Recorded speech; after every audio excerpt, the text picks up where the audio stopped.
నమస్తే, welcome to సాక్షి. నేను మీ కమలాపతి. పశ్చిమాసియాలో క్షిపణుల మోత మోగుతోంది.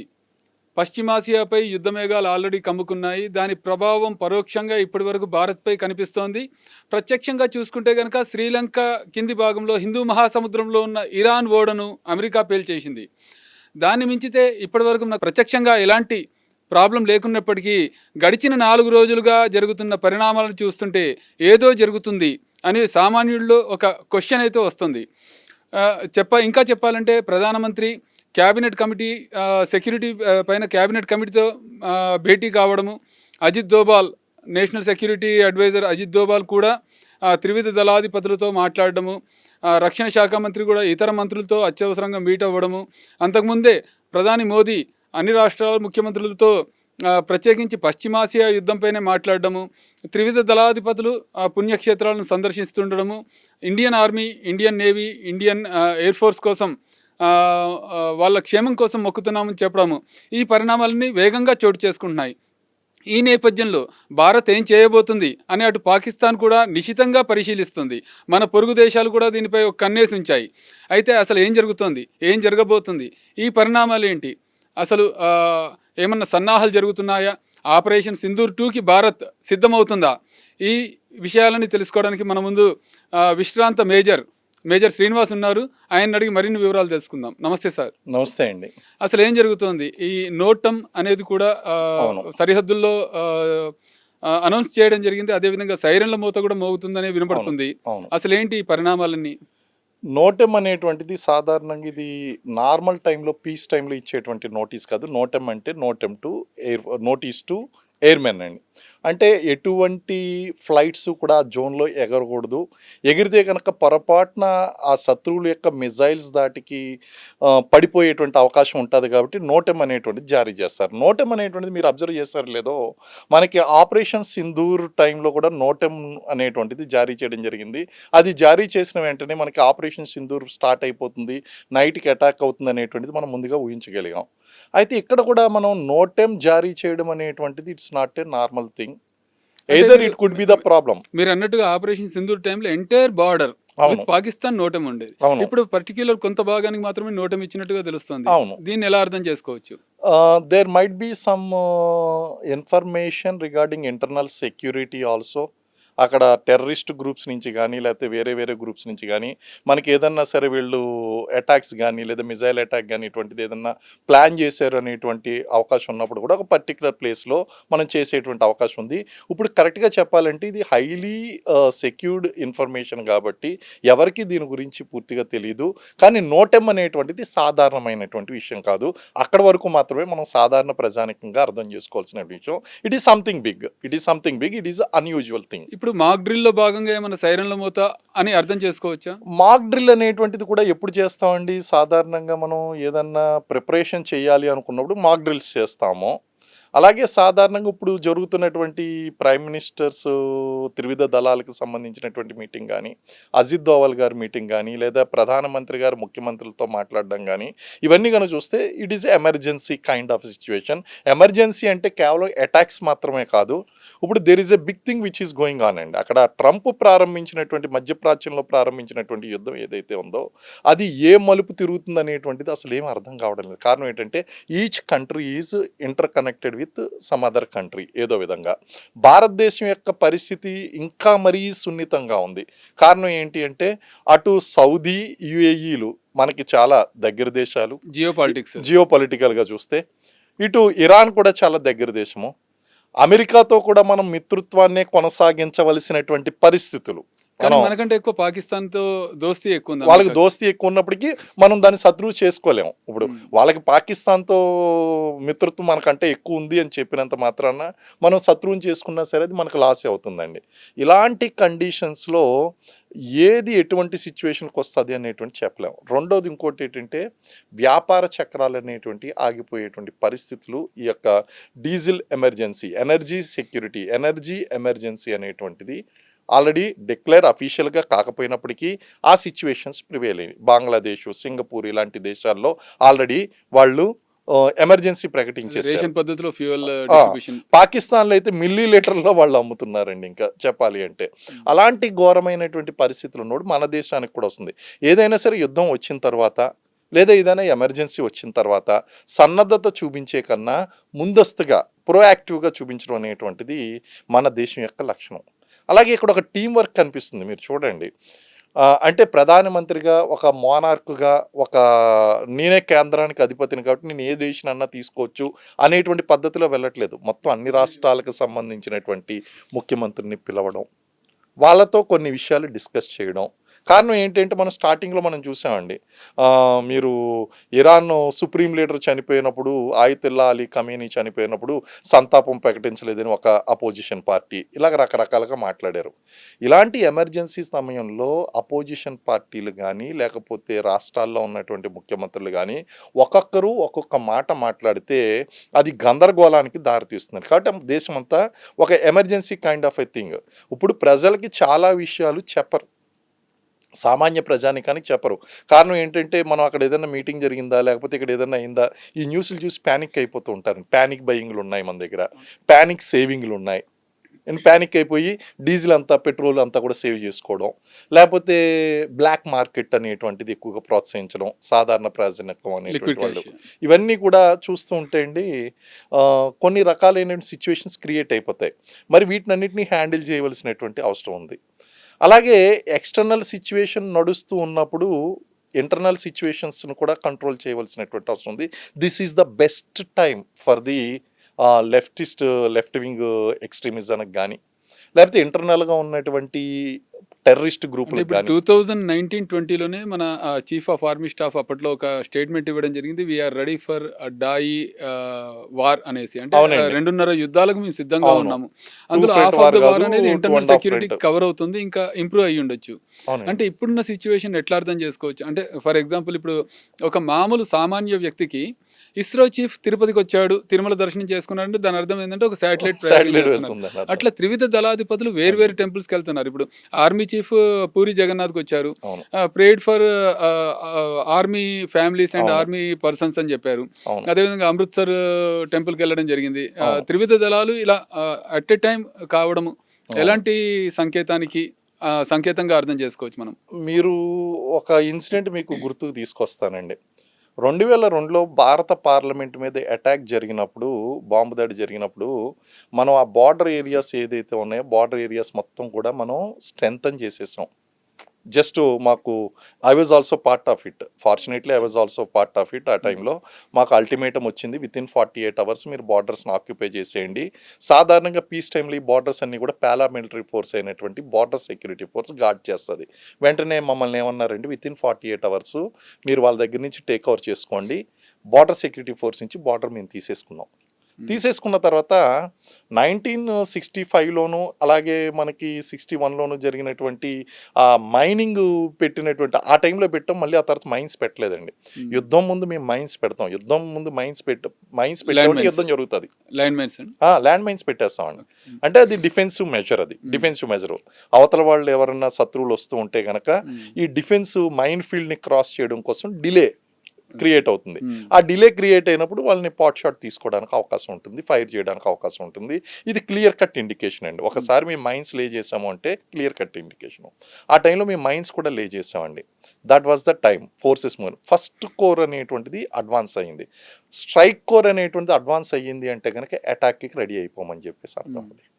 సో ఆ విధంగా మేము ప్రిపరేషన్లో ఉన్నటువంటి వాళ్ళం తినడం పడుకోవడం అంతా కూడా ట్రెంచెస్లోనే తినడం, ఆ బార్డర్లోనే పడుకోవడం, తవ్వినటువంటి ట్రెంచెస్లో పడుకోవడం, అక్కడ కట్టినటువంటి ట్రెంచెస్లో పడుకోవడం, అవన్నీ కూడా చేసి ఆ విధంగా చేస్తూ 2 సంవత్సరాలు గడిపేసాం అక్కడ. కానీ అటాక్ జరగలేదు. 2 years ప్రిపరేషన్ అయితే చేసామండి. ఇప్పుడు కూడా మీరు అబ్జర్వ్ చేశారో లేదో, ఒక పక్కనేమో అమెరికా ఏమంటుంది 3,500 మంది సోల్జర్స్ని మేము దింపేసాము, ల్యాండ్ వార్కి సిద్ధమయ్యాము అంటుంది. ఇటు ఐఆర్జీసీ దళాలు ఏమంటున్నాయంటే 10,000 మందిని మేము సిద్ధం చేస్తున్నాము అంటుంది. అంటే there is a big war is going to happen. ఇప్పుడున్న పరిస్థితుల్లో ఒక దేశం ఇంకో దేశం పైన విజయం సాధించాలంటే గగనతలం పైన పట్టున్న వాళ్ళే. అందులో అమెరికా ప్రూవ్ చేసుకుంది. ఈ ఈ భూతల దాడుల విషయంలో సక్సెస్ అవుతుందని మీరు అనుకుంటున్నారా? భూతల దాడులు అనేటువంటివి it is not that easy అండి. కానీ అమెరికా కూడా అంత ఈజీ పీపుల్ని దించడం లేదు. మార్కోస్ లాంటి కమాండో దళాల్ని, లేదా ఈ ల్యాండ్ని ఆక్యుపై చేసే ఇన్ఫెంట్రీ దళాలు, కమాండో దళాలు ఏదైతే ఉంటాయో వాటిని వాటిని రంగంలో దించారండి. They are specialized in that. Urban వార్ఫేర్లోని ఇటువంటి వాటిలో స్పెషలైజ్ చేసి ఉన్నటువంటి దళాలు. They are not simple people. నేను ఒక 4 days బ్యాక్ చెప్పాను అక్కడ పిజ్జా ఆర్డర్లు పెరిగినాయి కాబట్టి సోషల్ మీడియా థియరీనే ఇది కూడా. అందులో పిజ్జా ఆర్డర్లు పెరిగినాయి కాబట్టి there is something big is happening around Pentagon. దళాలు రెడీ అవుతున్నాయని చెప్పి ఇదిగోండి ఆల్రెడీ వచ్చేస్తున్నారు. ఇప్పుడు 3,500 మంది వస్తున్నారు. అలాగే వాళ్ళ అమెరికాది ఎయిర్ క్రాఫ్ట్ క్యారియర్ ఒక రకంగా చెప్పాలంటే వరల్డ్లోనే పెద్ద air craft carrier Abraham Lincoln ఎక్కడుందో తెలియడం లేదు. వాళ్ళు ఏమంటున్నారంటే దానికి ఏదో చిన్న చిన్న దెబ్బలు తగిలినాయి, రిపేర్ చేస్తున్నాం, ఫైర్ యాక్సిడెంట్ అయింది అంటున్నారు. But it is a very silent move అని కూడా మనం అనుకోవచ్చు. ఎందుకంటే అది బయటికి కనిపించనివ్వకుండా ఒక రకంగా బయటికి యాక్సిడెంట్ జరిగిందని చెప్పారు, లేకపోతే దాడి జరిగిందని చెప్పారు, చెప్పిన తర్వాత దాన్ని సీక్రెట్గా దాచారు, టైంకి తీసుకొస్తారేమో. వీ డోంట్ నో ఎనీథింగ్ అండి.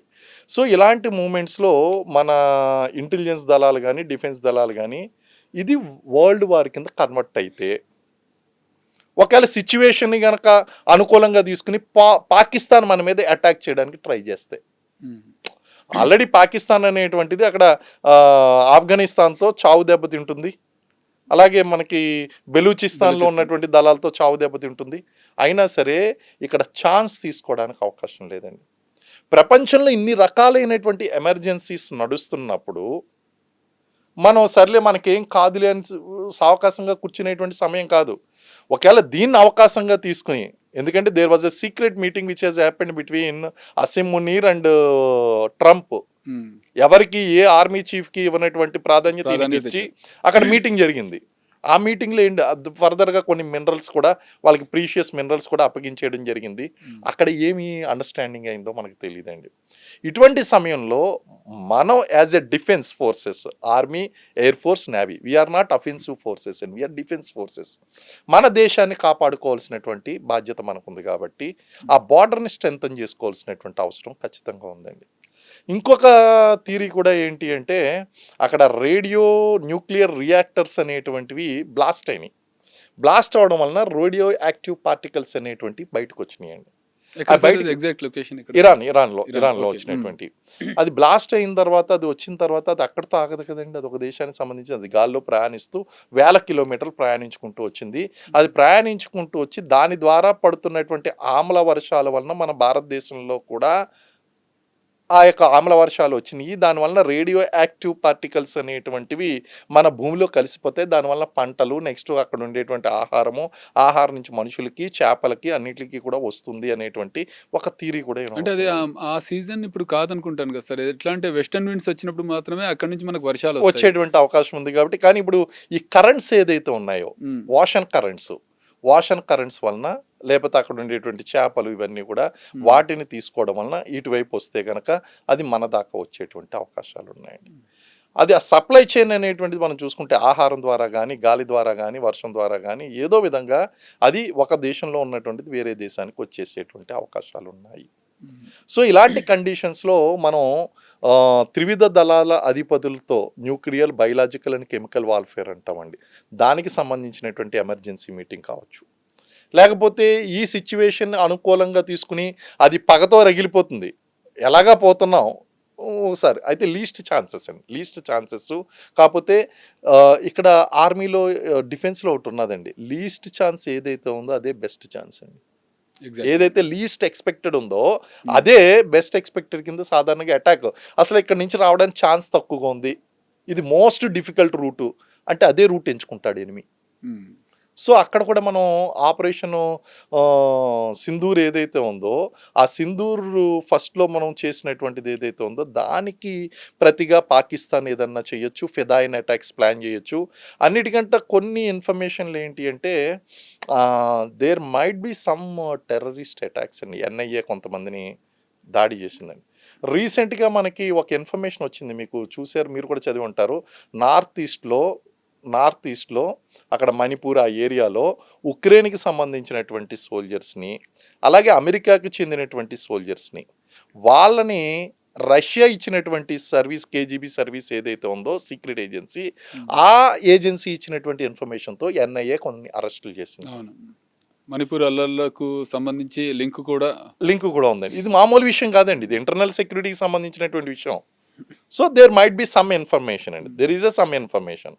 అందులోనే అమెరికన్ ఆర్మీలో పనిచేసినటువంటి ఒక వ్యక్తి వీళ్ళకి ఫిదాయిన్ అటాక్స్ ఇవ్వడంలోనూ లేకపోతే అటాక్స్ చేయడంలోనూ ట్రైనింగ్ ఇచ్చేటువంటి అది కాక దానికి కొంతకాలం ముందే మీరు అబ్జర్వ్ చేసి ఉంటారు. ఇప్పుడు అస్సాంలోని గోల్పరా కానివ్వండి, Morigaon, Al Qaeda in Indian subcontinent అనే కొత్త మాడ్యూల్ పుట్టుకొచ్చింది. అది దాన్ని ఇనిషియల్ గానే ఎలిమినేట్ చేసినప్పటికీ కూడా దాని యొక్క ఉంటాయండి, దాని యొక్క స్లీపర్ సెల్స్ అనేటువంటివి ఉంటాయి. స్లీపర్ సెల్స్ని యాక్టివేట్ చేస్తుంటారు. బట్ ఉక్రెయిన్ సోల్జర్కి అమెరికన్ డిఫెన్స్ పీపుల్కి నార్త్ ఈస్ట్లోని ఇండియాలోని పని ఏంటి? Russia is having clear cut information about it. KGB services వాళ్ళు ఇమీడియట్గా మనకి ఇన్ఫర్మేషన్ అనేటువంటిది ఇచ్చేశారు.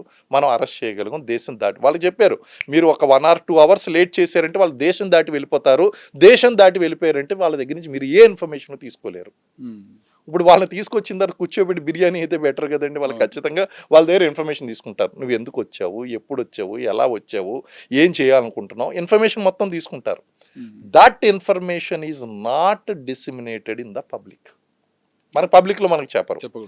కానీ దానికి సంబంధించినటువంటి ప్రిపరేషన్స్ ఏదైతే ఉన్నాయో ఆ ప్రిపరేషన్స్ అనేటువంటివి ఖచ్చితంగా చేస్తారండి. సో ఆ విధంగా కనుక చూసుకుంటే దేర్ మైట్ బి సమ్ ఫిదాయిన్ అటాక్స్ అయి ఉండొచ్చు, మిలిటెంట్ యాక్టివిజం అయి ఉండొచ్చు, ఇంటర్నల్ సెక్యూరిటీ ఇష్యూ అయి ఉండొచ్చు.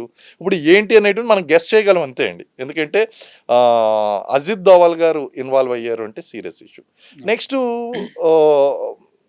ఆర్మీ చీఫ్ ద్వివేది గారు పూరి జగన్నాథ టెంపుల్కి వెళ్ళి ప్రార్థించారంటే this is called morale boosting అండి. మొరాల్ బూస్టింగ్ అంటే ఇప్పుడు యుద్ధానికి వెళ్ళిపోయేటువంటి సైనికులు ఎవరైనా సరే, లేదా యుద్ధ రంగంలో ఉన్నటువంటి సైనికులు ఎవరైనా సరే వాళ్ళ గురించి ప్రార్థించారు అంటే వాళ్ళకు ఒక భరోసా ఇస్తున్నారు. మీ వెనకాల పూర్తి దేశం ఉంది, entire country is behind you. వాళ్ళకి ఆత్మస్థైర్యాన్ని నింపడం కోసం, మనోధైర్యాన్ని నింపడం కోసం, వాళ్ళ కుటుంబ సభ్యులకి ధైర్యం చెప్పడం కోసం, ఇలాంటివన్నీ కూడా ఇది సైనికుల యొక్క క్షేమం కోసం చేస్తున్నామని చెప్పడం కూడా ఇది మొరాల్ బూస్టింగ్ యాక్ట్ అండి. Morale boosting act. సో వీటినన్నిటిని కోఆర్డినేట్ చేస్తుంటే there is something which is happening unusual. What is that unusual? It's part of preparedness or it is a reactive అన్నది ఇప్పుడు చెప్పడం కష్టం. కానీ ప్రిపేర్డ్నెస్లో భాగంగా మనం తీసుకోవచ్చు. యాజ్ ఆఫ్ నౌ ప్రిపేర్డ్నెస్లో గతంతో కంపేర్ చేస్తే 2019-20లో ఇచ్చిన స్టేట్మెంట్ 2.5 యుద్ధాలకు సిద్ధమని. అవునండి. ఈ 6 సంవత్సరాల కాలంలో ఏమైనా అప్గ్రేడ్ అయ్యామా? అది 3.5 యుద్ధాలకు ఏమన్నా అప్గ్రేడ్ అయ్యామా? ఒక పక్క నుంచి మనం పాకిస్తాన్తో ఫైట్ చేయవలసి వస్తుందండి, మరో పక్కనేమో చైనాతో ఫైట్ చేయవలసి వస్తుంది, మరో పక్కన వచ్చి ఇటు బంగ్లాదేశ్, నెక్స్ట్ ఈ మిత్ర దేశాలు ఏదైతే ఉన్నాయో చైనా అండ్ పాకిస్తాన్ మిత్ర దేశాలు, వాటితో ఫైట్ చేయవలసి వస్తుంది. ప్లస్ ఇంటర్నల్ సెక్యూరిటీ అండి. ఇంటర్నల్ సెక్యూరిటీ అంటే మన దేశంలో ఉన్నటువంటి ఎక్స్ట్రీమిజంతోని, మిలిటెంట్ గ్రూపులతోనూ అండ్ ఈ యొక్క టెర్రరిస్ట్ గ్రూపులతో ఫైట్ చేయాలి. 3.5 ఫ్రంట్ వార్ అనేటువంటిది వస్తుందండి.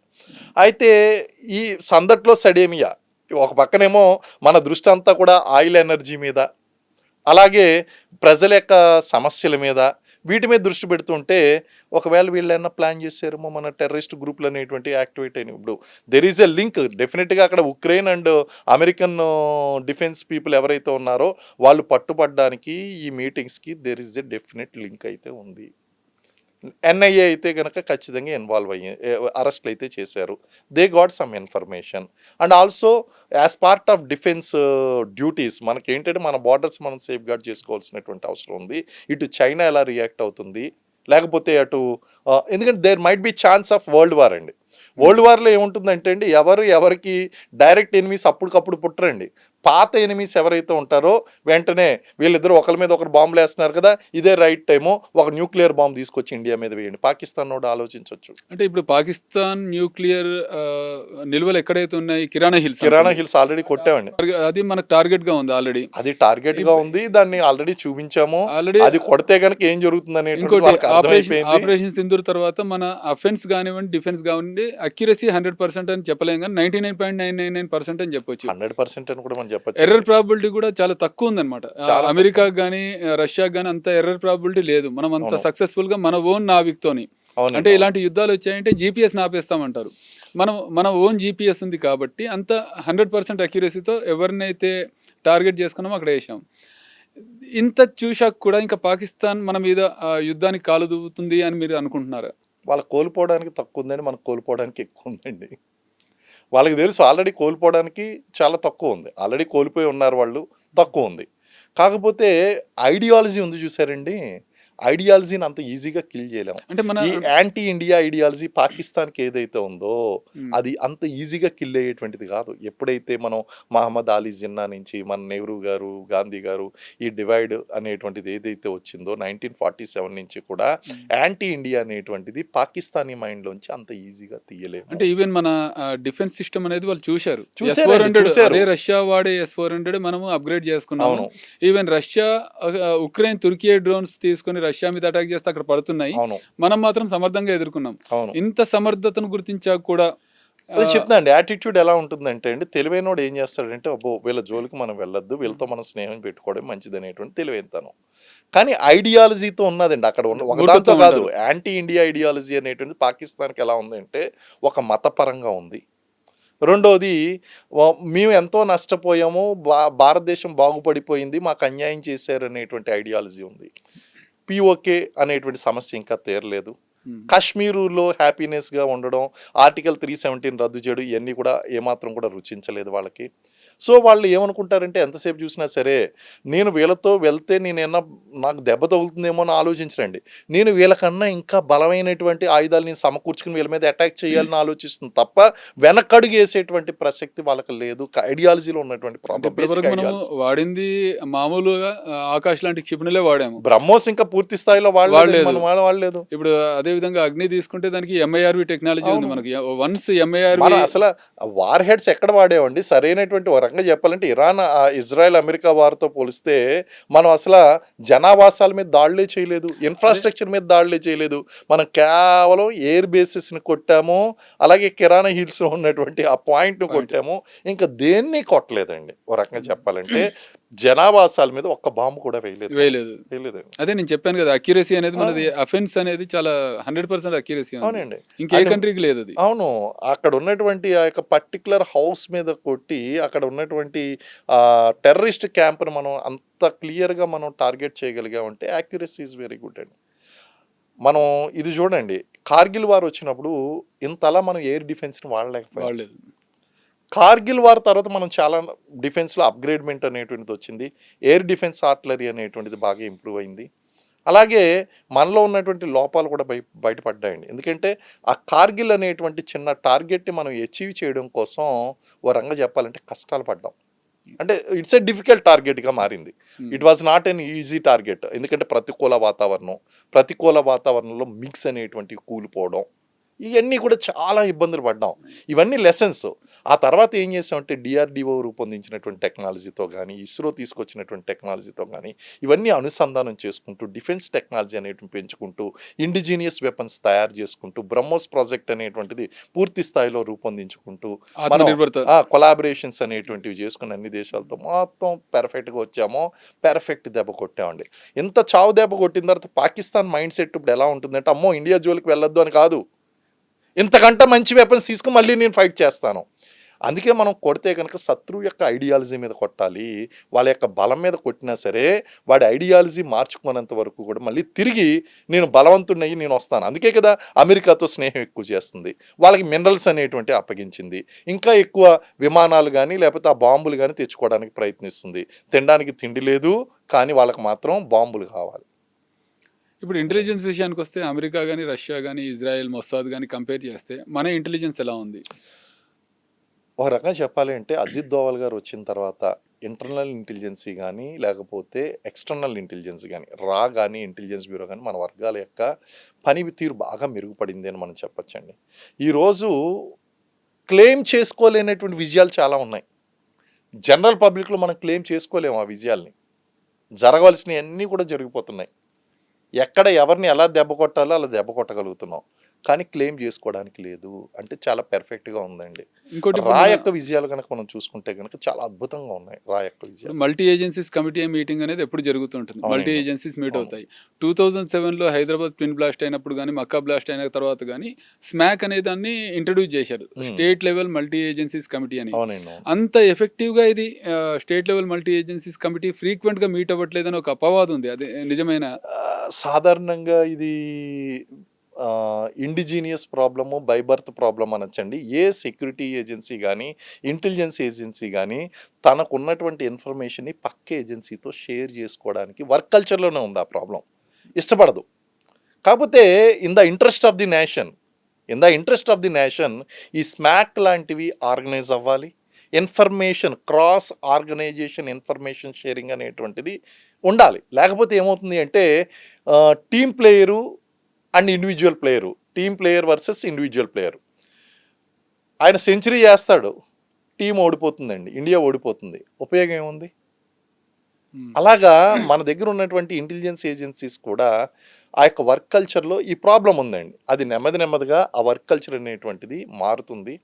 అలాగే వీళ్ళ యొక్క షేరింగ్ ఆఫ్ ఇన్ఫర్మేషన్ అంటే ఏం లేదండి. షేరింగ్ ఆఫ్ ఇన్ఫర్మేషన్ ఉంటే క్రెడిట్ పక్క ఆర్గనైజేషన్ తీసుకుంటుంది అనేటువంటి ఉద్దేశంతో ఇంటెలిజెన్స్ బ్యూరో, లేకపోతే స్టేట్‌లో ఉండేటువంటి స్టేట్ ఇంటెలిజెన్స్ ఎస్ఐబి, లేకపోతే సెంట్రల్‌లో ఉండేటువంటి సెంట్రల్ ఇంటెలిజెన్స్ ఏజెన్సీ, మనకి సిబిఐ అండ్ రా research and analysis wing, military intelligence services, ఇవన్నీ కూడా ఇండిపెండెంట్ ఏజెన్సీస్ అండి దేనికి అవే.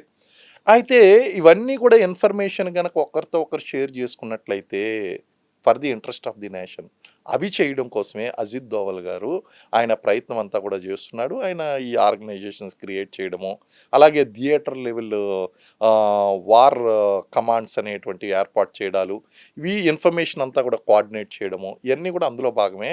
కాబట్టి for the interest of the nation these intelligence agencies information has to be shared and coordinated for the better result అండి ఆ విషయంలో. Sir మొత్తానికి అయితే ఇప్పుడు జరుగుతున్న సన్నద్ధత మొత్తం జస్ట్ బీ అలర్ట్ అంతే మాత్రమే గానీ, అంతకు మించి ఎలాంటి ఆందోళన లేదు అని చెప్తారు. ప్రస్తుతానికి ఏమీ చెప్పలేని పరిస్థితి. దాన్ని అలర్ట్‌గా తీసుకుందాం. ప్రస్తుతానికి దాన్ని అలర్ట్‌గా తీసుకుంటాం. If there is something big is happening there is no surprise. అచ్చా! If something big is happening there is no surprise. But it is part of preparedness. అంటే ఇప్పుడు సోషల్ మీడియాలో గానివ్వండి, అదర్ కంట్రీ జియో పాలిటిక్స్ స్పెషలిస్టులు వాళ్ళ Twitter స్పేస్‌లో చెప్తున్న విషయం గానివ్వండి, India is prepared now, ready to attack అని అంటుంది. అది నిజమేనా? ఆహ్, మనం ఎప్పుడు మనంతట మనమే అటాక్ చేయమండి. భవిష్యత్తులో చేయము, ఇప్పుడు చేయము. ఎందుకంటే ఆ అపవాదు ఈ రోజు వరకు మనం తెచ్చుకోలేదు. హ్మ్. ఇండియాకి ఆ చరిత్రే లేదు. ఏ దేశం మీదకి వెళ్ళిపోయి బాంబులేయడం. ప్రీఎంప్టివ్ స్ట్రైక్స్ చేస్తాం. ఎందుకంటే నా అస్తిత్వానికి దెబ్బ తగిలినప్పుడు నేనేం గాజులు తొడుక్కుని కూర్చోను కదా. Pre-emptive strikes. హ్మ్. కాబట్టి ఇక్కడ మనకి ఇంటర్నేషనల్ వార్ ఎక్స్పర్ట్స్ కానీ, లేకపోతే డిఫెన్స్ ఎనలిస్టులు కానీ, లేకపోతే జియో పొలిటికల్ ఎనలిస్టులు కానీ వీళ్ళందరూ చెప్తున్న విధంగా India is prepared for attack, for preemptive strike, not for okay. Offensive action. Offensive action మనం చేయమండి. హ్మ్. ఎస్ ప్రియంటివ్ స్ట్రైక్స్ చేయాలా అవసరమైతే, ఎస్ నువ్వు స్ట్రైక్ చేస్తున్నావు అని డౌట్ వచ్చిందంటే చేసి పడేస్తాం. హ్మ్. ఆపరేషన్ సింధూర్ చేసినట్టు. ఎందుకంటే పక్కా ఇన్ఫర్మేషన్ ఉంది మన దగ్గర. పక్కా ఇన్ఫర్మేషన్ ఉంది. ఇలాంటి అటాక్స్ చేస్తారనేటువంటి ఇన్ఫర్మేషన్ ఉంది. వీళ్ళని ఎలాగో వదిలేస్తే భవిష్యత్తులో ఇంకా మనకి తీవ్రవాదం అనేటువంటిది ఎక్కువ అవుతుందని ఉంది. కాబట్టి మనం ఖచ్చితంగా ఆ టెర్రరిస్ట్ ఆర్గనైజేషన్ మిస్ చేయాలి. అది ఎప్పుడైతే స్టార్ట్ చేసామో వీళ్ళు బార్డర్స్లో అటాక్స్ చేస్తారన్న విషయం ఇన్ఫర్మేషన్ మనకు ఉందండి. వెంటనే మనం ఏం చేసాం, వాట్ ఆర్ వి అనేటువంటిది మనం చూపించేసాం. సో ఆ ప్రియంటివ్ స్ట్రైక్స్ అనేటువంటివి ఖచ్చితంగా ఉంటాయండి. There is no doubt. అది ఎప్పుడైనా జరగచ్చు. హ్మ్. ఏం లేదండి, జస్ట్ షార్ట్ నోటీస్లో యుద్ధానికి రెడీ అవడం అనేటువంటిది ఒక కంట్రీ యొక్క ప్రిపేర్డ్నెస్, అక్కడ సన్నద్ధత. నిజమైనటువంటి యుద్ధాలు అనేటువంటివి వార్లో గెలవండి, ప్రిపరేషన్లో ప్రిపరేషన్. గెలుస్తాయి. హ్మ్. వాళ్ళు ఎంత ప్రిపేర్డ్గా ఉంటే అంత షార్ట్ పీరియడ్లో యుద్ధం అనేటువంటి శత్రువు కోణాల్లో ఆలోచించి దానికి అనుగుణంగా ప్రతిస్పందన. స్పందన ఉండాలి. అది మొత్తానికి something is going to happen అనేది సోషల్ మీడియాలో బాగా వైరల్ అవుతుంది. అయితే ఇదొక ప్రిపేర్డ్నెస్ మాత్రమే. ఏది జరిగినా సన్నద్ధంగా ఉన్నామని మన గవర్నమెంట్ ఆఫ్ ఇండియా చేస్తున్న చర్యలు దాని ద్వారా అర్థమవుతుంది. మొత్తానికైతే ఇప్పటికిప్పుడు ఎలాంటి ఆందోళన లేకున్నా కానీ ఏదైనా జరగడానికి జరిగితే కనుక వెంటనే స్పందిస్తాము అనే విధంగా త్రివిధ దళాలు కూడా సిద్ధంగా ఉన్నట్లు తెలుస్తుంది. This is Kamalapathi Rao signing off. Sakshi TV ప్రసారాలను నిలిపివేయటం చట్టరీత్యా నేరం. సాక్షి టీవీ ప్రసారాల కోసం మీ స్థానిక కేబుల్ ఆపరేటర్ను వెంటనే సంప్రదించండి. DTHలో ఇంటర్నెట్లో కూడా సాక్షి టీవీ ప్రసారాలను వీక్షించవచ్చు.